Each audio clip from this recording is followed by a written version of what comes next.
odlično finale, penali na kraju presudili, evo tvoj komentar. Pa da, nevjerovatna utakmica. Stvarno danas mislim da smo zaslužili, tako kao mi Kielce, kogod bi dobio, zaslužio bi, jer smo stvarno bio odličan finale i nemam tu puno. Baš mi je, baš sam sretan, balkanski. Baš sam sretan za ovu pobjedu. U biti uopšte nismo svjesni šta smo napravili, tako da sad stvarno previše emocija i uopšte ne znam šta bih rekao. Imali ste prednost, ali imali ste i nedostatke neke u igri. Evo, tvoj komentar šta je prosudilo na kraju da je došlo nerešeno?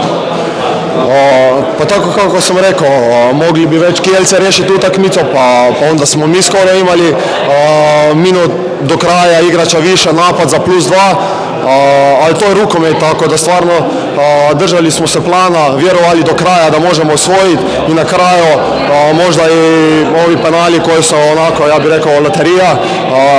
Kielce su 2015. dobile, poslije penala danas izgubile, tako da možda malo sreća na našoj strani, ali sve kako smo zaslužili ovu pobjedu. Spremali za penale? Pa u biti cijelo godinu smo vježbali, tako da evo, dobro nam došlo. Čestitam. Hvala.